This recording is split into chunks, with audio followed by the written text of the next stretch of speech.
ഇടുക്കി വണ്ടിപ്പെരിയാർ ഗ്രാമ്പിയിൽ ജനവാസ മേഖലയിൽ കണ്ടെത്തിയ കടുവയെ സംബന്ധിച്ചാണ്. അതിനിപ്പോൾ പിടികൂടാൻ വനംവകുപ്പ് ശ്രമം തുടരുകയാണ്. അവിടെ അവശനിലയിലായതിനാൽ കടുവയെ മയക്കുവെടി വെച്ച് പിടികൂടാൻ കഴിയില്ലെന്നാണ് വെറ്ററിനറി ഡോക്ടേഴ്സ് വനംവകുപ്പിനെ അറിയിച്ചിരിക്കുന്നത്. അപ്പോൾ രാഹുൽ വിജയൻ, നമ്മുടെ കടുവ സ്പെഷ്യലിസ്റ്റ്, ആന സ്പെഷ്യലിസ്റ്റ് രാഹുൽ വിജയനാണ് വിശദാംശങ്ങളുമായി ഇടുക്കിയിൽ ചേരുന്നത്. അപ്പോൾ Rahul, very very very good morning. അപ്പോൾ എന്താണ്, ഏത് രീതിയിലാണ് പിടികൂടാനാകുന്നത്? കൂട് വെച്ച് പിടികൂടുക, അങ്ങനെ പല മാർഗ്ഗങ്ങളുണ്ടല്ലോ. അപ്പോൾ എന്താണ് ഇപ്പോൾ വനം വകുപ്പ് ഉദ്ദേശിക്കുന്നത്? ഈ നിരീക്ഷണത്തിൽ തുടരുകയാണല്ലോ കടുവ. Krishna, Prajin, good morning. ഈ കടുവയെ കൂട്ടിൽ അകപ്പെടുന്നത് വരെ കാത്തിരിക്കുക എന്നല്ലാതെ മറ്റു മാർഗമില്ല.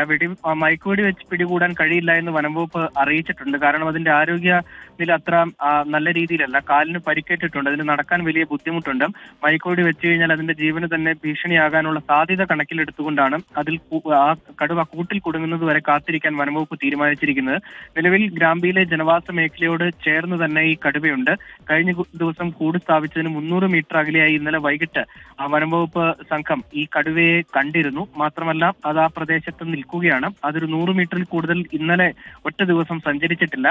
ഒരുപക്ഷെ ആ 300 മീറ്റർ ഇപ്പുറത്തുള്ള കൂട്ടിലേക്ക് തന്നെ സഞ്ചരിച്ച് കയറാൻ ഉള്ള സാധ്യതയുണ്ട്. കാരണം ഇര തേടാനുള്ള മറ്റു മാർഗങ്ങളൊന്നും ഈ കടുവയ്ക്ക് അവിടെ ഇല്ല.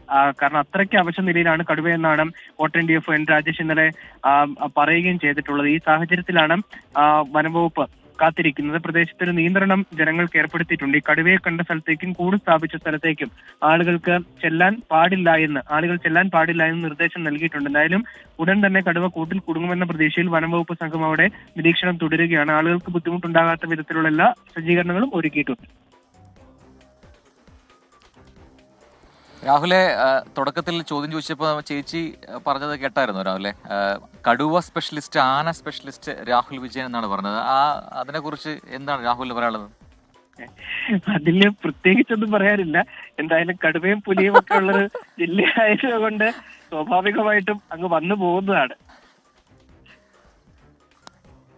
അതെ, കടുവയും പുലിയും ഒക്കെയുള്ള ജില്ലയിൽ പുപ്പുലിയായി നമ്മുടെ രാഹുൽ വിജയൻ.